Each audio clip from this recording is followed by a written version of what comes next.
Tomatoes, one of the world's most consumed vegetables, play a vital role in both the kitchen and our economy. Growing tomatoes successfully requires providing them with adequate sunlight, proper soil conditions, regular watering and feeding, and appropriate support. Today, we take you inside the tomato value chain with agronomist Richard Mulekemye from Royal Seeds and Osho Chemical Industries Limited. Osho Chemical Industries as a company, we deal in distribution of seeds, manufacturing of chemicals. We have a variety of seeds, we have a variety of fungicides, we have a variety of insecticides, and a variety of fertilizers, as you'll be knowing as we prepare our garden of tomatoes today. As an agronomist and a farmer, in most cases, depending on the location of a farmer, depending on infestation of diseases of a farmer's location, and depending on farmer's need and the market, then the farmer decides which tomato is going to be best for them. But as Osho Chemicals and Royal Seeds, we have a variety of seeds, right from determinate varieties, semi-determinate varieties, and indeterminate varieties. Normally, on Ugandan market, we are specifically considering mostly semi-determinate varieties and determinate varieties. So, when a farmer is going to select a seed, the major focus is going to be, is this seed tolerant to the major and disturbing diseases? The most common disease currently is bacterial wilt, and it is so frustrating when a farmer grows tomatoes and at the end of the day they don't even harvest a single fruit. So that's a major concern and one of the major criteria and a factor that a farmer should consider before they select a seed. Another factor that a farmer should look at is how does the seed yield. Different seeds yield differently, and that's something that a farmer should consider mostly. You should look at how many fruits does a variety give, how many tonnages does a variety give. Then another thing that a farmer should look at mostly is a fruit size. If you observe here, the fruit that I have right here, it is approximately 150 grams. And why do we have to consider a fruit size? In most cases, the market that we sell to is always telling us what we need to take to the market. As a farmer, you don't grow what you want, you grow what the market wants. Because at the end of the day, we are growing to get money. You are putting in money, and at the end of the day, you want to have returns on investment. So when you are choosing a seed, it is very important to consider a fruit size. Some farmers would say, no, I would like a fruit of 300 grams. But now the question is, as you have the fruit, where is the market for the fruit? So if you look at your market, and that market can give you 300, can accept fruits of 300 grams, you are good to go. If you look at your market, and your market needs fruits of 100 grams, you are good to go.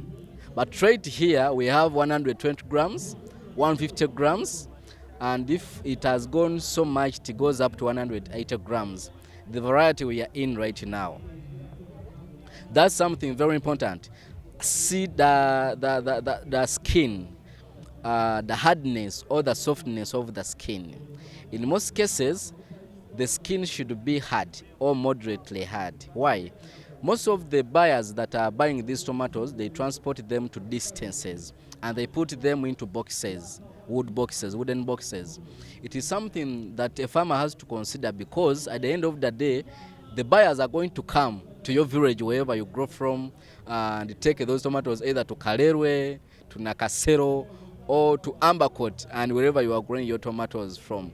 So it is very important to consider a skin, whether the skin is hard or soft. Another factor that a farmer has to consider before choosing a seed is the cost. Should we grow a seed that is highly expensive and yet we are not sure of the price that we are going to sell at? It is very important when you are choosing a seed, you consider the price. This variety that we are in right now, each seed goes for as low as 45 Ugandan shillings. Or if it's going to be expensive, depending on where the farmer is going to get it, can go at 50 Ugandan shillings. So we assume when a farmer gets a seed that is cheap, he has already started on the journey of reducing on the cost of input. And that's what we are always considering as a company. And that's what a farmer should always consider. Now, should a farmer grow, there are very many factors that a farmer should look at before choosing a seed. But as for now, we are going to be so specific on should I grow indeterminate. What are indeterminates? When a farmer grows an indeterminate variety, they normally put on one stem or two stems. And in case it has beyond two stems, the farmer is advised to reduce them. Why? Indeterminates are bred to go high. They can go up to 2 meters or 3 meters depending on the variety. And you can harvest them for a period of 6 months, 8 months. However, there are conditions that a farmer has to put in place. There are factors that a farmer has to consider before going for indeterminates. Indeterminates, in most cases, it is a must to stake. They need greenhouses. You need to protect the tomatoes in most cases. And at the same time, indeterminates might be a bit costly. So this is something that the farmer has to consider before going indeterminates. Determinates, in most cases, they grow bushy. You find a plant has 7 stems, have 10 stems. So when a farmer is going for determinates, they are always short. They don't grow tall. So a farmer can either do stake or do mulching, depending on what they need. And other features that determinates have. Normally, they don't last so long when we are harvesting determinates. And we have what we call semi-determinates. Semi-determinates are the tomato varieties that have both features of indeterminates and determinates. And right here we unveil Royal 705. Royal 705 is a new kid on block that we think and we have proven it is going to be a game changer for tomato farmers. It being a semi-determinate variety, in most cases the market is not. It is rare for a farmer to grow tomatoes when they are sure of how much they are going to sell to. So we assume if a farmer grows a semi-determinate variety that can be harvested for a period of 2 months to 3 months, this gives them a chance.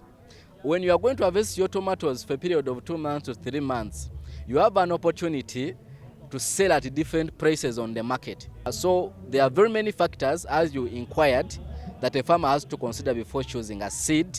And according to a few that I've been able to explain, I think by now a farmer knows what to go for and why. After you have selected your seeds, you need land. First is the nursery bed, where they are to grow fast under good care. In the nursery bed, seed pots and trays are recommended than planting seeds directly into a garden. Land preparation is always done in different ways, depending on whether the farmer had planted something on that garden previously or the farmer is opening a new field, depending. But before we prepare the land, we always have to consider what are you going to put in the land. So we assume the farmer already got the seed. The farmer already has his Royal 705. And when the farmer already has the seed, what will happen is we will think of the nursery bed. And when we think of the nursery bed, there are very many ways of how we do nursery beds. But depending on farmers' capabilities and possibilities, they decide accordingly. We can do nursery beds on ground. This is the commonest way that farmers are doing. We can do nursery beds in pots, buvera. We can do nursery beds in seed trays. This is also a new way that a farmer can raise their seedlings. In most cases, farmers consider putting seeds or seedlings into nursery beds on ground because they are cheap. A farmer takes his cheap, but in most cases they lose on their seedlings because you are going to put 10,000 seeds into a plot, and at the end of the day, you are not going to have possibilities of tracking which seed was eaten by the insect, which seed didn't germinate. So it is hard for a farmer. And when it comes to transplanting, it is very hard for a farmer. It is very hard for a farmer to have 10,000 seeds or seedlings and transplant them and they all be able to mature. In most cases, there is a hassle. When it is too much rain, you may find a lot of them dying. When it is too much sunshine, you may find a lot of them dying. So as an agronomist, I would advise, it is going to cost you to get those potting bags. It is going to cost you to get those seed trays, but do them so long as you are doing tomatoes as a business. Another merit of planting seedlings or seeds in the seed trays or seed pots, it is that when a farmer grows these seeds in the seed pots, they don't get, when a farmer is uprooting these seedlings from the other ground, we are talking of the other farmer that decided to not buy seed pots. It is very hard for them to get roots onto these plants. And when a farmer does it this way, you get your seed tray with all the roots. So you uproot the seedling with all the roots. These roots are not disturbed, and this will help you to start on the journey of preventing diseases like nematodes, bacteria, among others. Depending on the variety, majorly according to what I explained to the farmers, into the nursery bed, you have to make sure that those seeds are treated. And when these seedlings have been treated, before we transplant them, we have to make sure they are hardened. I always find farmers, they are transplanting seedlings that are very weak. You have transplant seedlings that have got used. We call it acclimatizing. That seedling has to be in position to withstand the environment in the main field. So we harden them by reducing on watering when we are approaching transplanting, and by reducing on the shades, depending on which shade the farmer used. You can either water in the morning today, water in the evening tomorrow. Some days you jump watering, so they get used of that weather. So when you are transplanting them into the main field, it is going to be easier for you to deal with the weather, the general weather conditions in the main garden. From the nursery bed, seedlings are taken to the main garden, where farmers have to take consideration of major factors, as he explains, for them to reap big. So when we are done with the nursery bed, we go ahead with the main garden. Into the main garden, these are the major things that a farmer should consider. Rarely do farmers consider weeds as a challenge. Rarely do farmers consider weeds as something that can stop them from attaining yields from their tomatoes. But weeds is the most dangerous pest. Farmer, if you have ever had a challenge in your field, either an insect, either nematodes, either bacteria, I'm letting you know that you have to make sure that you have no weeds in your field, because when you have weeds, weeds are going to compete for nutrients. You are going to apply fertilizers, they not work. You are going to apply insecticides, and because the weeds are there, they are going to harbor insects, and insects will keep on multiplying time and time. So when we are preparing our field, if the field has grasses or weeds that are mature, we can use herbicides. But when choosing herbicides, take a note. You have to use glyphosate. From Osho Chemicals, we have what we call wound out and wound out neo. So applying an herbicide will make it easier for the farmer to deal with the weed right from the leaves to the roots down. So this way you are reducing on the hectic of dealing with the weeds later as you plant your tomatoes. And if the field doesn't have weeds, you can definitely get a tractor. They plow. They can do first plowing and second plowing, because these tomatoes need a site that is not hard. We need a site that is soft, because these tomatoes, the roots can go up to the tap root, the main root, can go up to 1.2 meters down. So imagine a farmer that didn't prepare his site well. You find those tomatoes, they get stuck at the second flowering. They cannot go ahead because the ground is so hard. A site where we are going to put tomatoes, it is a must. You should make sure you don't have shade trees, anything like shades. Could be bananas, could be coke, could be coffee. You have to put your tomatoes in a field that is free from shade.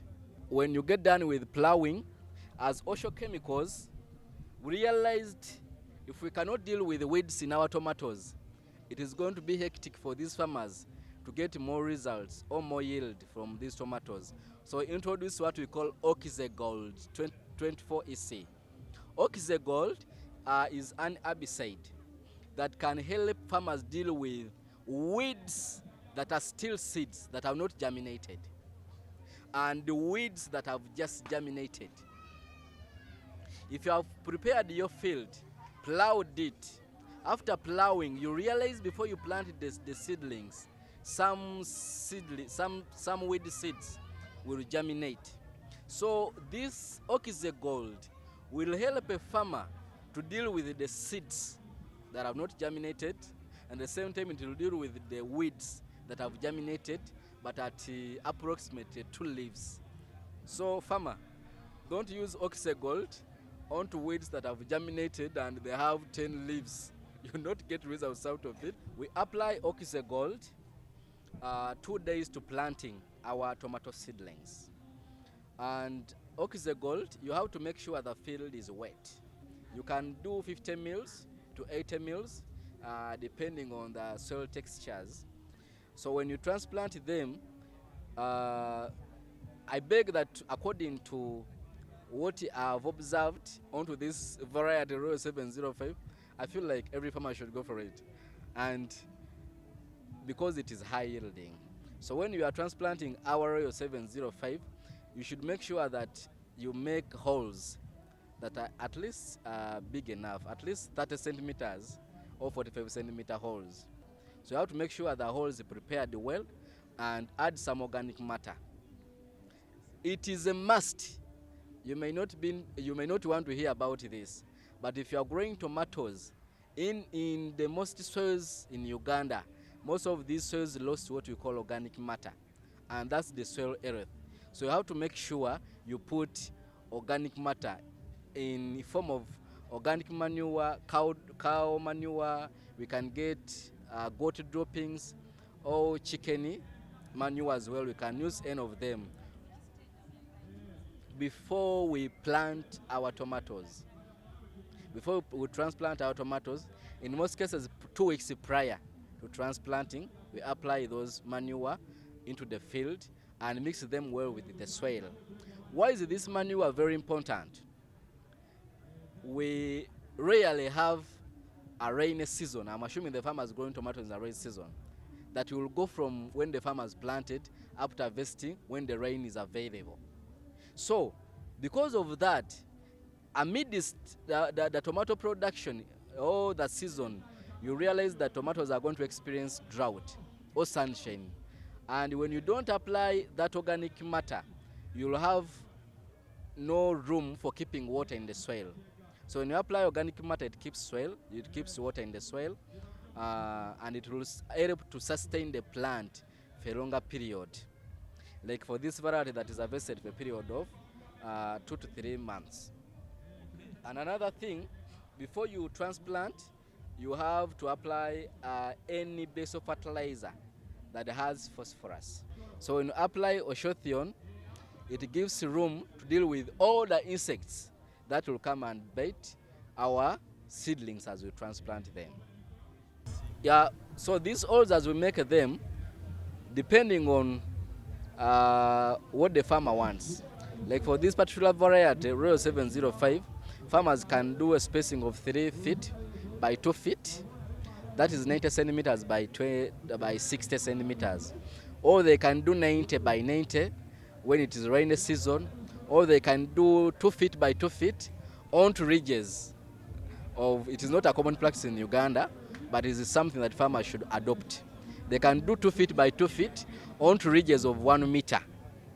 2 feet by 2 feet on ridges on 1 meter, and they leave a space of 1 meter, then make another ridge of 2 feet by 2 feet. As you observe ours here, this is what we did. It will help you deal with the diseases. Infestations are not going to be so much when you space your tomatoes this way, and it will help you to get more yields from this. After transplanting, we have a major disease called late blight. Late blight and early blight at the same time. So this disease in most cases affect tomatoes. So a farmer should always make sure that these tomatoes have been protected from the disease. So we have a product called the Mistress. Farmers have used it. Mistress, here it is not there, but it is available in the markets. Mistress adds cymoxanil and mancozeb. So we can apply 40 grams in 20 liters of water. We can mix with the oceramectin. This is acetamiprid and abamectin. We can do 25 ml in 20 liters of water to deal with insects. It deals with insects that come and disturb our plants. Then we can apply a fertilizer called Isegro starter. I believe farmers have seen something like this in the shop shelves, and they have used them into their gardens. Isegro starter has 3 major ingredients plus some detra elements, but majorly has nitrogen, phosphorus, and potassium. And in this case, we are focusing on phosphorus. We do 40 grams in 20 liters of water. So we mix Isegro starter, we mix Mistress, we mix oceramectin, and have the deal done as immediately as we finish transplanting these tomatoes. As the tomatoes grow in the main garden, it's important to feed them in order for them to give you a good yield. When we are feeding tomatoes, we have what we call the Isegro range. Isegro range is a simplified way of feeding tomatoes. It is available. We have what we call Isegro starter. Isegro starter has the major ingredients that will help tomatoes at their early growth stages, from nursery bed and transplanting, 2 weeks after transplanting. Then after Isegro starter, we have what we call Isegro vegetative. Isegro vegetative will help to boost vegetative growth of the plant. We have what we call Isegro calcium. The major common deficiency that the farmers will always find in their garden is what we call blossom end rot. Unfortunately, I don't have blossom end rot here, but I will try to demonstrate for the farmer. This is a tomato. This is its upper side. Down here, you realize that when their weather changes, we will experience what we call hard rot or soft rot. But in most cases, soft rot is a disease, and hard rot is a nutrient deficiency. Specifically, it is an indication that these plants are lacking what we call calcium. So, it is very important that you apply Isegro calcium at the stages when tomatoes have not exceeded this size. Tomatoes can easily take in calcium when they are at a younger stage, when they have not formed to a bigger stage. So always apply Isegro calcium to prevent blossom end rot. Isegro calcium also will help to prevent issues like cracking, radio cracking. It will help you to have tomatoes that are real healthy. And what a farmer has to note majorly onto calcium is that whenever we are dealing with blossom end rot or cracking, it is not that we don't have calcium in the soil. In most cases, it is that the plant have not been in position to take in the calcium that is available in the soil. So that's why we come in with the foliar fertilizers that will easily be taken by the plant in 1 day, 2 days, 3 days. So you have to always make it a point and apply that. Another thing, whenever we are dealing with the tomatoes in dry season, you have to make sure that Isegro calcium is among the feeding program. Why? Because whenever it is sunshine, the plants get hard time to absorb the calcium in the ground, so you have to support it. We have what we call easy grow fruit and flower. This has nitrogen, phosphorus and potassium, but potassium is highly. So at the time when the plants are starting to flower, we also alternate easy grow calcium and easy grow fruit and flower. Why? We need to keep these fruits healthy. We need to maintain these flowers. They should not fall. Easy grow fruit and flower will help us in that. Some good news is, recently we have been having different packs of this easy grow range, from quarter to half kilo to kilo. But we realize that there are farmers that get a hard time to purchase these products. They are the small scale farmers, the smallholder farmers, and we got them this simpler pack. At least if you're a farmer and you are growing tomatoes, you must be in position to manage and afford easy grow ranges of all types. Now, as we have this tomato plant of Royal 705, depending on how we have been managing it, we realize that it has approximately 80 fruits, and you will go through it and you observe. It started ripening 30 days ago, and up to now it is still fruiting. We will see up 1, 2, 3, 4, 5, 6, 7, 8, 9, 10, 11, 12, 13, 14, 15, 16, 17, 18, 19, 20, 21, 22,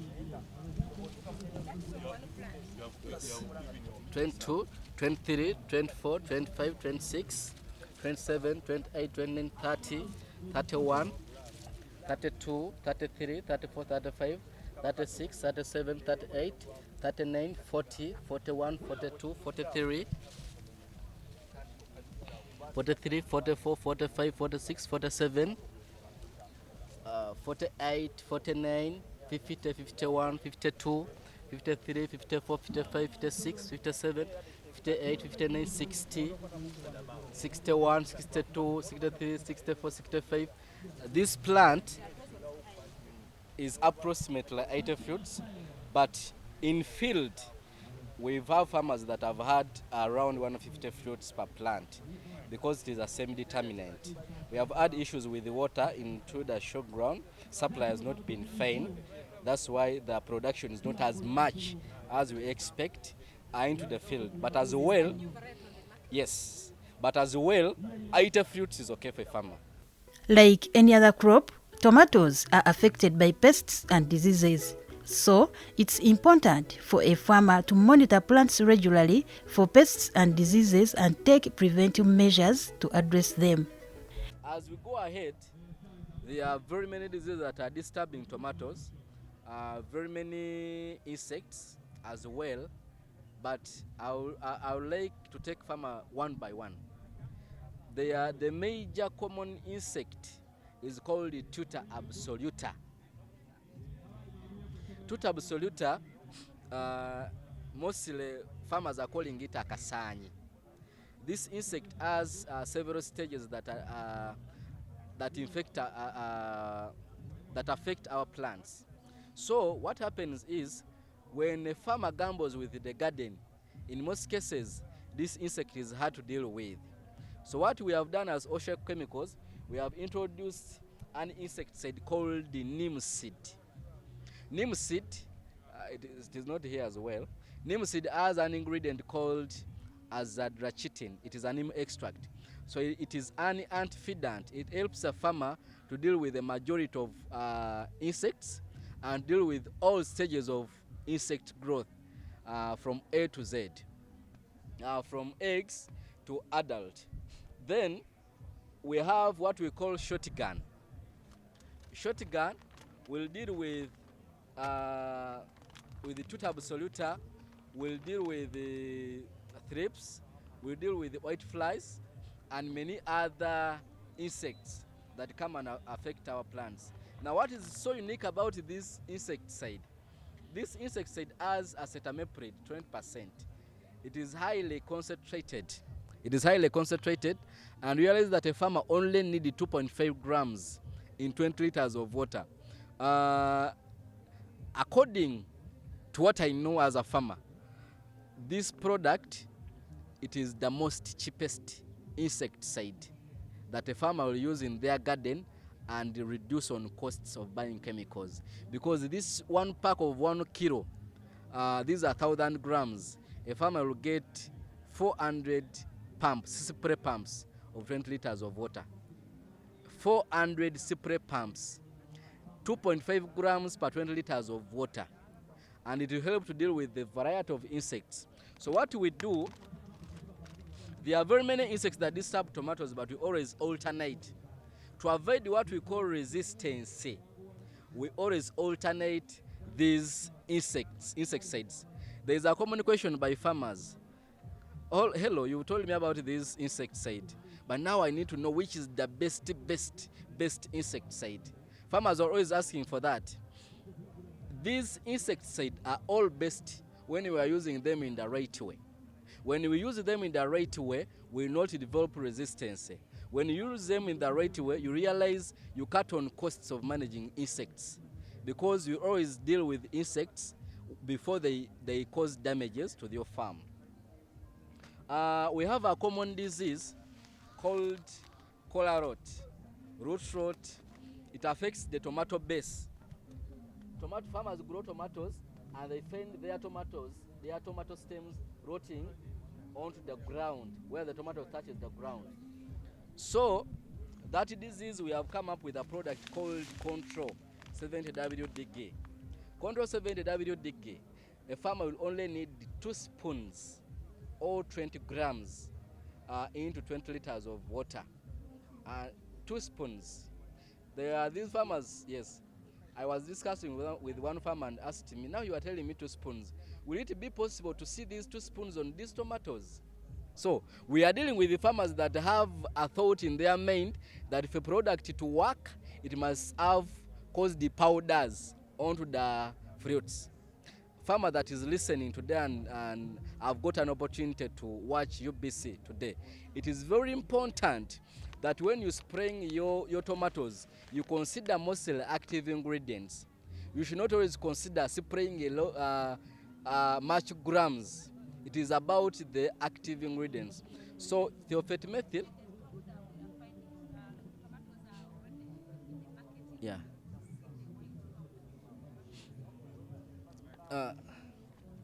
It is a common practice whereby you find that there is how the market is dictating tomato growing. I'm happy now, though not so happy, but on the other side I'm a bit happy that Kenya has come in. Kenyans are growing tomatoes the extraordinary way. They are growing tomatoes in a way that they are always considering active ingredients. For us farmers here, they consider powders. You realize that the market that we sell to, the brokers that come to gardens of farmers, they will come and tell these farmers, without powders on your tomatoes, we are not going to take them in the market. I don't know how it connects with these powders keeping shelf life of the tomatoes, but brokers say that. This is something wrong. There is what we call lethal dosages. When you use a lot of chemicals or overdosage, in most cases you affect the people that are going to take these tomatoes. So as Osho Chemicals, we are focusing on bridging these gaps. We have a product that is powdery, which is called the Osho Thin. It has the common mancozeb. Farmers out there will witness that when you use Osho Thin, it will not cause a lot of powders. So farmers, don't consider putting powders onto your tomatoes. And the buyer, the auntie who is on these stores that are selling these tomatoes, that even if when you buy tomatoes that don't have powders, you reach an extent of putting those tomatoes into the stores and apply mancozeb. This is something wrong that we should stop doing, because we need to care for life. Okay. There are very many deficiencies that affect tomatoes. You realize tomatoes, if you can observe these tomatoes, we have a small tomato, the other side a tip. We have some flowers as well. And these tomatoes have been ripened here for a month. 30 days onto these stalks. So when a tomato grows, it keeps its energy, it focuses its energy onto the fruits and seeds, on making seeds. But you'll realize that these plants are still having a green appearance. The do's and don'ts in tomato growing are key for any farmer to earn much from his tomato garden. If you are a tomato farmer, you have to be in position to be a marketeer. What will happen if you are not a marketeer? Brokers will always take advantage of a farmer that is not informed, and you always come to your farm and buy those tomatoes at a cheaper price. As a tomato farmer, you have to be vigilant and you have to be informed. Have updates of tomato prices. When tomato prices follow, be informed. When tomato prices are high, be informed. This will help on reducing on how these brokers will come on your farm and give you little money from your tomatoes. So at the end of the day, if a farmer has quality tomatoes, if a farmer has grown Royal 705, which we say that it can be kept for over 21 days, this farmer will be in position to deal with the market because the fruit is okay, the shelf life is okay, the color is okay, the deep red color is okay. So the market is always available for the prepared farmer, for this farmer that is doing tomatoes as a business. Even if a basin of tomatoes is going as low as 10,000, a tomato farmer is going to make money out of tomatoes. I just assume a farmer grown Royal 705, got 100 fruits on a plant and sold these 100 fruits on 2,000. If this farmer has 1,000 plants, these are 2 million. 1 acre, 10,000 plants, those are 20 million. But just imagine, that is the lowest I would assume a farmer could sell 100 fruits. But it can go as far as 5,000, depending on the market availability. So market is available for the prepared farmers. If you're a prepared farmer, market is there. Royal 705 takes 75 days from transplanting. Nursery bed is approximately 15 days to 21 days. A farmer needs approximately 15 grams to 20 grams. 1 gram of Royal 705 has 440 seeds. So depending on the spacing a farmer is going to use, they will decide on the quantity they will take. It is available in different packs. We have 2.5 grams with 1,200 seeds. We have 5 grams, we have 10 grams, and we have 25 grams as the highest pack on the Ugandan market as of now. So it is going to be easier for all types of farmers to access the seed depending on their capabilities. Growing tomatoes is a rewarding experience, offering fresh, flavorful produce and opportunities for personal growth and connection with nature. Therefore, with Osho Chemical products, a farmer can never regret growing tomatoes.